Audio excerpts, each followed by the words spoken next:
Hello and welcome to the infested cities of Miami as we join in Hotline Miami 2 Long Number.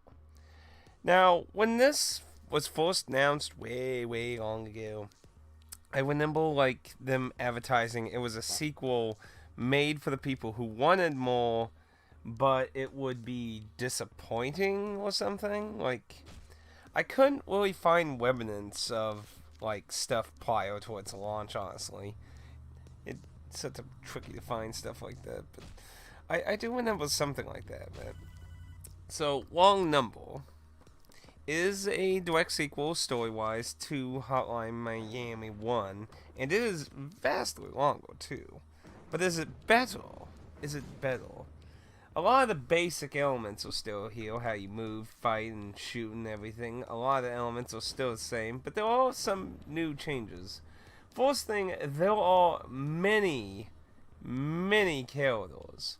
As opposed to one additional character you would control in the first game, and that was only for a very short amount of time, you will control quite a variety of characters. And with that variety came a big change on how the gameplay in this game works.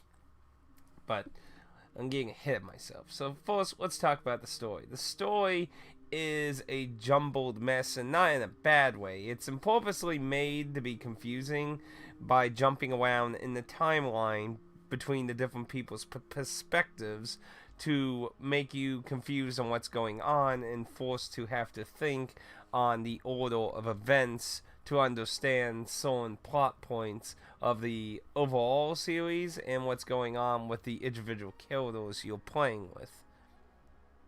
Overall, it's not too confusing to understand, and I can't directly go into the beginning of the story because, like I said, it jumps around and you go from different perspectives, so it's kind of hard to give you a starting ground. But to put simply, it's after the escapades of Jacket, and you will learn about different characters involved with the murders that happened in Miami and the continuation of what's going on, along with some backstory. So, it kind of depends on which individual character you're talking about, but we'll get on that more about spoilers. So, the game works kind of like a twin stick shooter, except as opposed to where the second analog stick would usually continuously fire in the direction held, you aim that way and take fire or throw weapons or, just melee that. You still have a lot of the same ideas and guns. There are some new weapons introduced, but overall, if you're going in from Hotline Miami 1, you're going to find many things are the same. But, like I said, there are new things, especially with the masks. So, I love the mask system of Hotline Miami 1, and it's going to be my biggest complaint in this game. But at the same time, I'm also going to throw a little defense for what they did in this. So, because you have so many different characters, they essentially broke up. Let's say you have all these powers, all the different special powers, the masks in the first game. So they cut them up into sections of 4 and gave them to most of the characters. There's actually a few characters that have literally no special powers. The henchmen you get to play in the movie director or 2 that get no powers or selections of anything, but most of the other casts get a selection of up to 4 different power-ups as they progress through their portion of their story. And while on one hand, the defense you can make the argument of they can better make the stages around those, knowing what, when you go to that character, you'll know what kind of powers at a maximum they'll be able to access. At the negative, it really takes away a lot of the freedom fun you could have with all the other masks, trying to figure out what may be best to suit your playstyle. And it's a bit of a just... I liked that, you this mask ain't working out, let's try this one. Oh, this one's working perfect for the stage.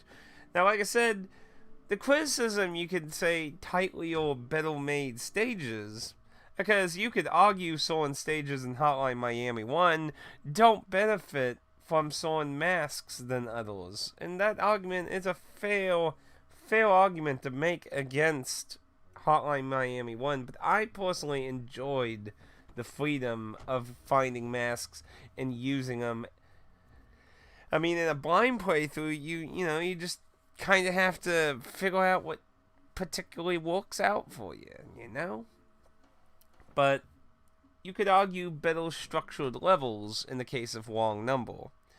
Now, you have a lot of different characters, and some don't even get those freedoms, so it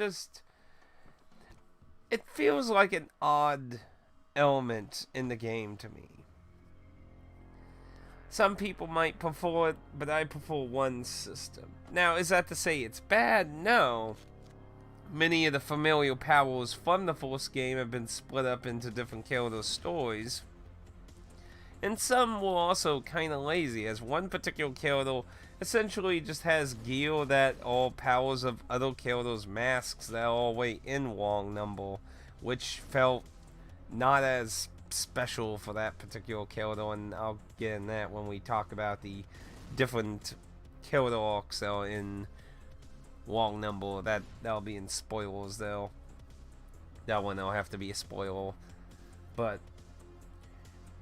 overall, it is still an enjoyable game. It's vastly longer, so it has more meat to it. And some stages, there's some lengthy stages at some points in the game that offer some good challenge, while offering a few new things.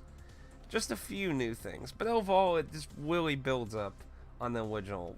Still has the bumping beats and everything. Now, it doesn't have as many fun collectible secrets with like this missing the little puzzle pieces in Hotline Miami 1, but there are secrets to be found in Wrong Number's story. There's a few alternate events that you can create that lead to new clues that other characters can discover, or a ton of different events through a character's storyline. While not hugely effective of the overarching story, there are a few interesting secrets, and even ones I actually missed that I found out later after finishing the game that I missed. Not like world ending kind of secrets, but some interesting, nice little secrets. So you don't lack the secrets. They've just been changed. You don't have to find the puzzle pieces anymore in this one. They're just story beats that can be done a little differently in different characters' stories. Now, this is the Switch version, like I said, with Hotline Miami 1. This is the collection for the Switch.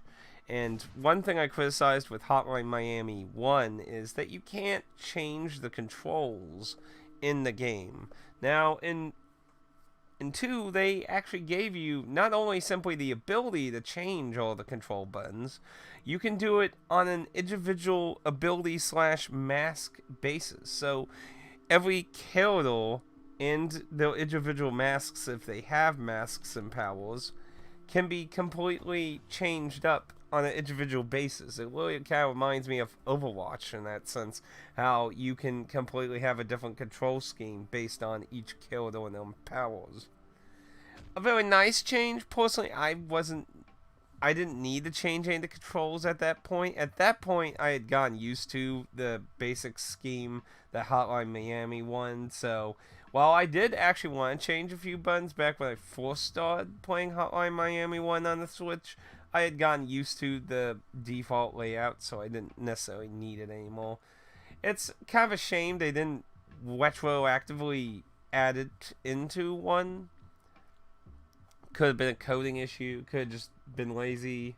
Who knows? I don't know, but it would have been a nice touch they could have done for 1, since 2 actually gives you the ability. But to be fair, there's a lot of masks. I mean, there's a lot more masks in 1 than if you were to combine all the different mask power things all the characters have in 2. There was a lot less. There were way more in Hotline Miami 1. Now, to be fair, there wasn't as many gimmicky, like, make the game hard or do weird stuff to the game stuff powers in 2. There were more of those in 1, so to be fair, that probably hurts that count a bit, but still the point to be made is there certainly not as many masks powers in Wong Number. If you were confused by the story of the first game, 2 will make it far more clear what is going on, what happened to Jacket, and what the outcome of the story is. It is a lot more tell than show. And it still has a lot of confusing story beats that people have different subjective opinions, so it still has a little of that Dark Souls community debating about the story aspect to it, but it is a lot more forthcoming about the story.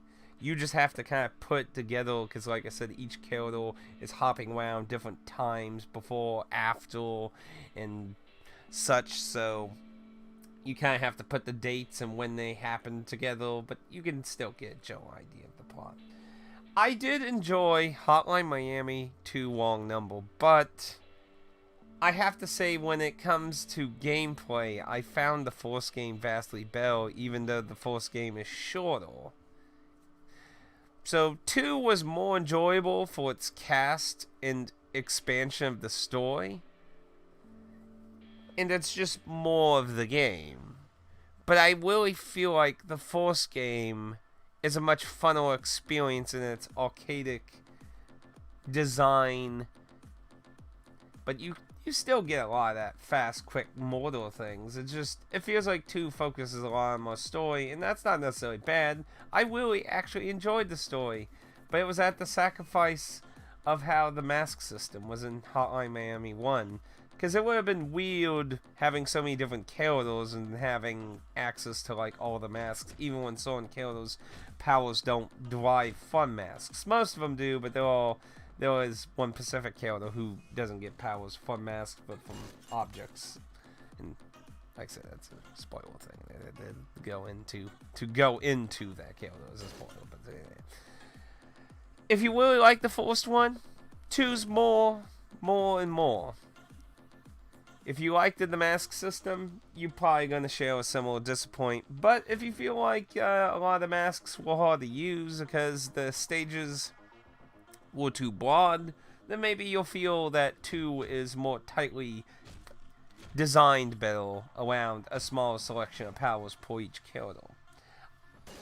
How much do I feel Hotline Miami 2 Wong Number is worth? I think, especially since it's a vastly longer game in that, and it's still vastly enjoyable even though a few little minor shortcomings, I think it is a very good $15, which is the base price of when it's sold by itself, $14.99 average rate. Now, you can get it by itself. Actually, I think if I remember quickly, I accidentally said you could only get it as a collection on PSN. That's apparently wrong, actually. Apparently, you can get Hotline Miami 1 and 2 separately on PSN. Though, if you're interested in both games, you still better off getting the collection, because Miami is $9.99 and Miami 2 is $14.99. The collection's $19.99 on PSN.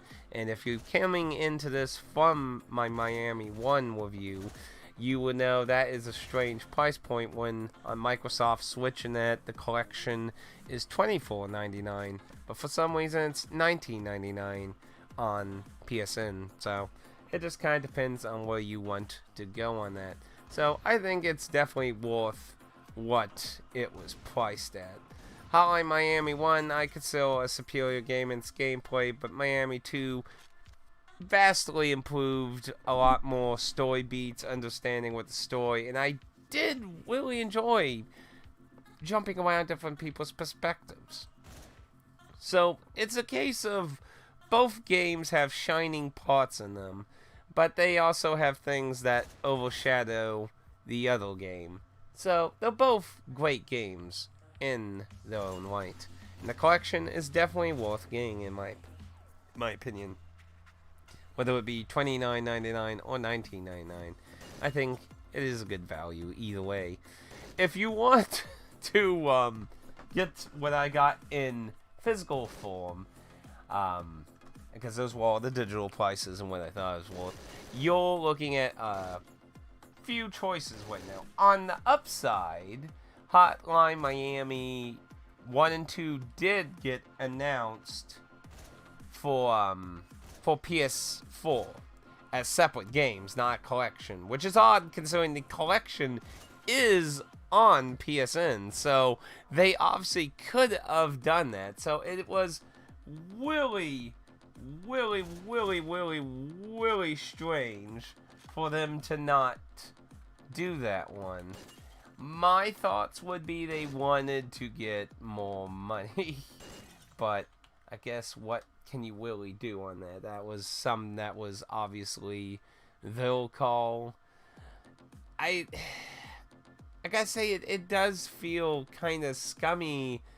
Like, if it wasn't on there, then I could understand why the two are separate, because then they would have to walk to doing that. I'm trying to bring up the announcement date for it, because it hasn't came out yet. And that will be very upon for those who want the second chance to get the physical version, because you're likely not getting the Switch version, because if you want the physical Switch version, which is very nice, comes in a very NES black box style, which is what Special Reserve Games has been doing lately with a lot of their releases. It's a very nice box design, that, and they're individually numbered in that, but they're all over $100 now on eBay, so good luck finding a physical version of Hotline Miami physically on the Switch.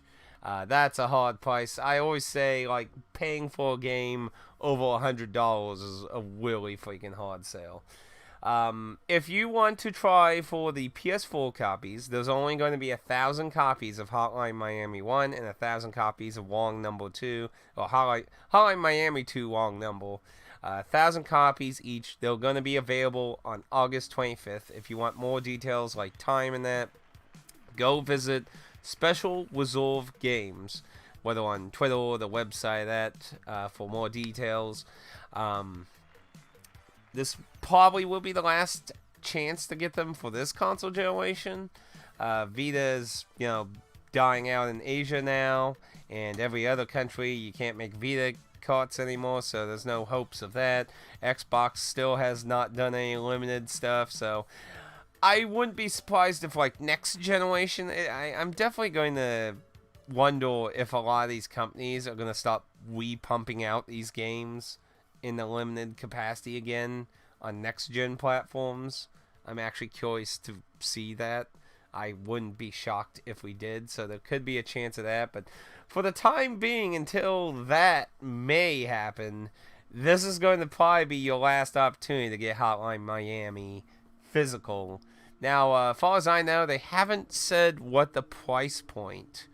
I would hope they'll be like $19.99, since they're selling them individual. I can tell you, there's a lot of pissed off people in the tweet, pissed off about why it ain't the fucking collection, because the collection is on PSN. Fortunately, my problem was more, why didn't you announce the PS4 version when you announced the Switch version's physical release?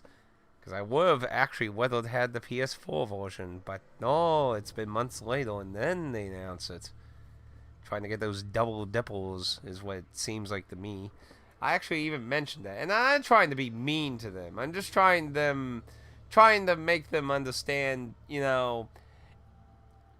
people who are in a position with PS4 and Switch, you're going to obviously have your preference for certain games on each platform of that. And it's just kind of shit, like what was the other way around? What if PS4 came out first, and then like a half year later they announced Switch versions for sale? But you didn't announce that back then, so you will either like buy it or take a risk and hoping maybe down the road they would release them, Either way you flip the coin, it just seems kind of scummy. It just feels very scummy. It's not the collection. It was announced vastly later after the Switch sales ended and sold out and everything. So, I'm a little iffy, but yeah. That's probably going to be your last chance to get a sane price on physical versions of these for a while. So, let's get into spoilers with that out of the way. So, Spoilers, spoilers, spoilers. There's a lot of different interesting perspectives. Like I said, there's two characters that don't have any powers, that don't have any...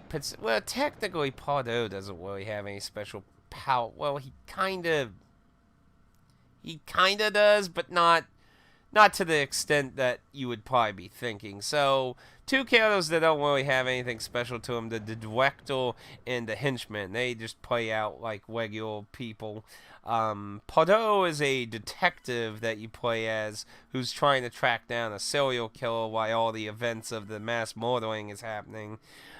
With only the big twist to find out that Pardo was actually the serial killer. His story, I think, was both interesting and the worst. Its conclusion was definitely the worst, because in the end, Pardo basically had really nothing to do with the storyline, aside from killing Tony Willie, who was one of the mass killers in Wrong Number. He, has no real direct connection really much to anything. He's just a weird side plot. Like, the Director is the same thing. He doesn't directly have anything to do with any real events. He's just making a movie, a stupid and not very well told version of Jacket's story. I mean, to be fair, the public probably doesn't know even remotely close of what really happened from Jacket's perspective, but the point is, so he also felt like he was kind of just pointless. I mean, at least the Henchman, plot-wise, actually has a point, especially being the link that gets the fans, who are the mass killers in this game, to the Russian Mafia near the end of their storyline. So the Henchman's actually very important to the table of contents of our events in this game. But Pardo, I'd say his force to beginning to halfway point of his storyline's interesting, but once you get to the twist that he was actually the murderer of the cases he was investigating, it just, he didn't really even matter anymore, and yet you just got to play him a little bit more, and it's just, his character just didn't have a good conclusion. Now, you don't get to play Jacket, though you do get to see Jacket a few times in the game, though. You do get to play Beard, who most people call Beard, the convenience clerk from the first game. You get to learn more about him and his connections with Jacket and what happened to him. I actually liked this because Beard was really confusing to understand who or what he was in the first game. I don't really know how they expected you to even come to the conclusion of what they tell you in 2, that he was essentially a war buddy of Jacket's, and he saved you, and that photo that he let go was a photo of him and Jacket from that war. So obviously you don't even remotely know they were war buddies, or I don't think there's anything in the first game that even hints that Jacket even was in the army or anything. But you do have a whole segment of when they were in the military in the past, far in the past of that. Interesting segment to build on Beard and Jacket's relationship. Wasn't the end-all be-all of that, but still was okay. The journalist guy... Well, actually, the journalist guy doesn't have any special powers either, so actually throw him on there. Though he doesn't have a odd quirk, though. While he doesn't have special powers, he does have an odd quirk. And that is that you can peaceably take down everyone without killing anyone and disarm their guns, which actually gives you points as long as the stage goal hasn't been met. So it's an interesting quirk, but not really a power. You can actually kill people, though, with him. You can go that far and then start murdering everyone. That's a player choice. I don't know if that overall... I couldn't actually find an overall real effect on the story with that.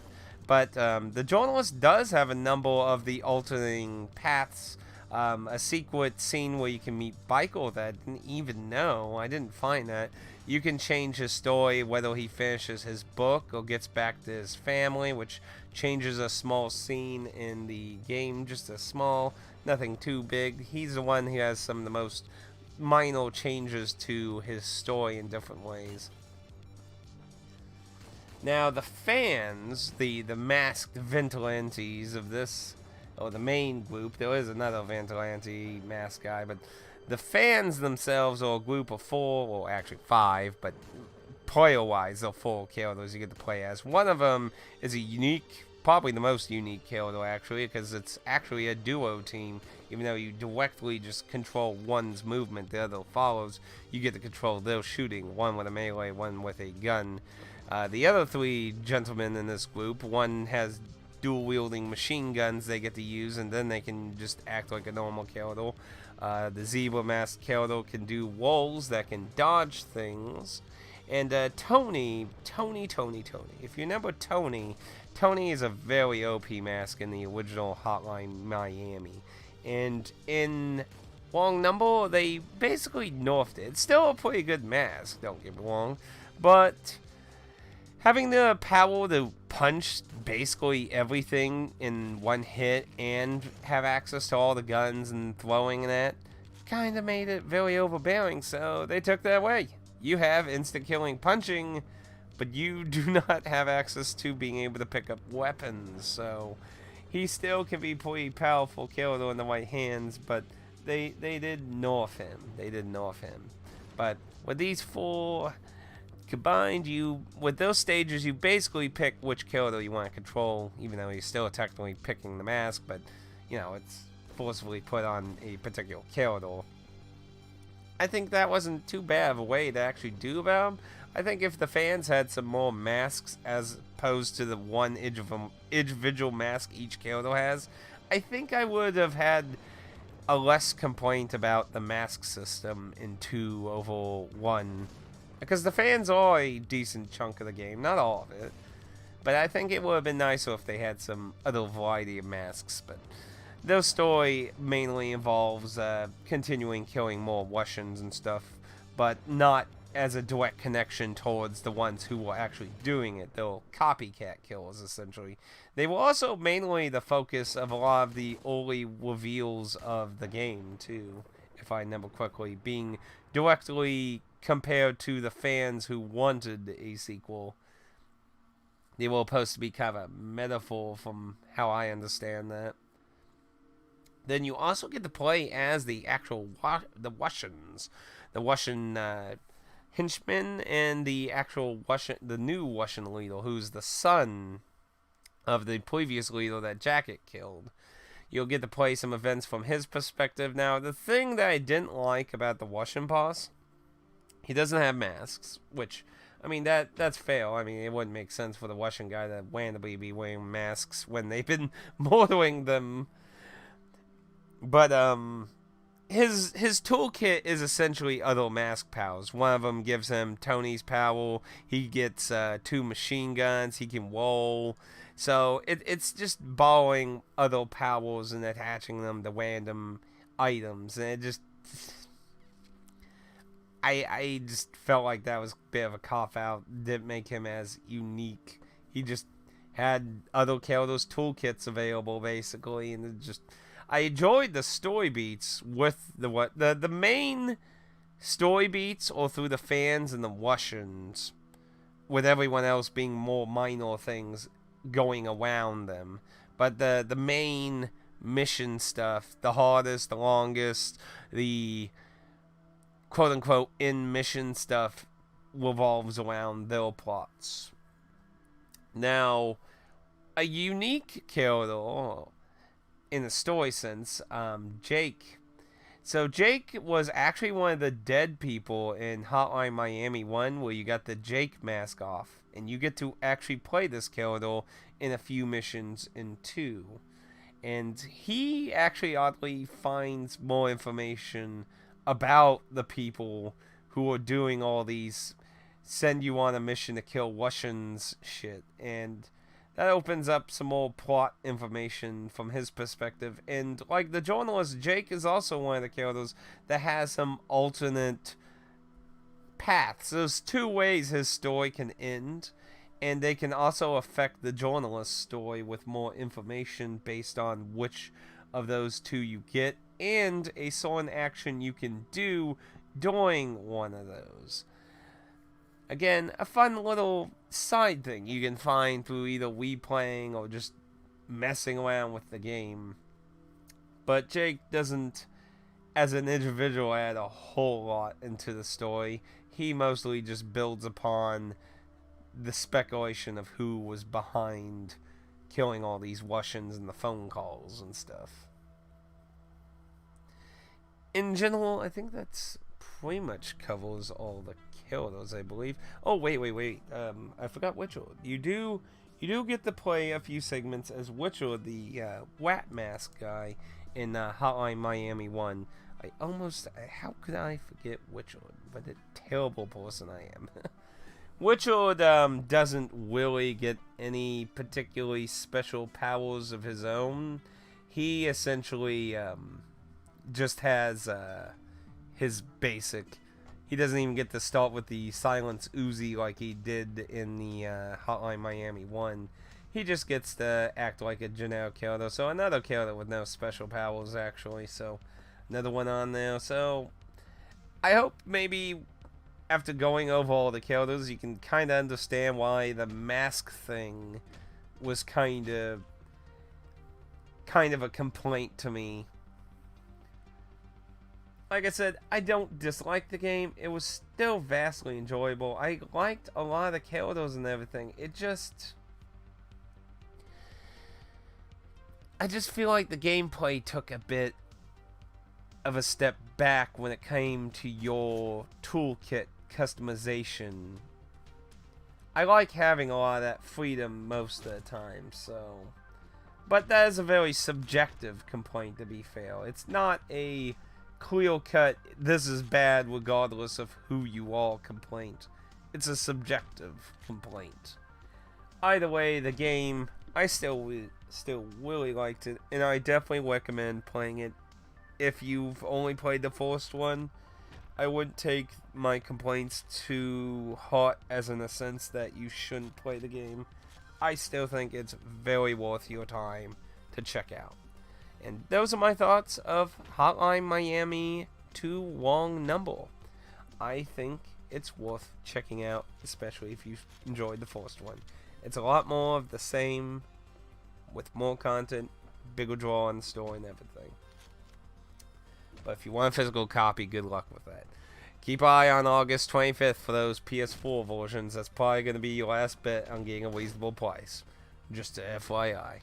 So, until next time, thank you for checking out this review. If you feel like you learned anything interesting in it, feel free to leave a like. And if you feel like you learned nothing at all, feel free to leave a dislike. You're free. And if you have any comments, feel free to leave a comment down below. And you can leave a message for me on Twitch. And until next time, thank you for checking it out. Take it easy and be safe out there on Hotline Miami. どうだった？私の作った朝ごはん。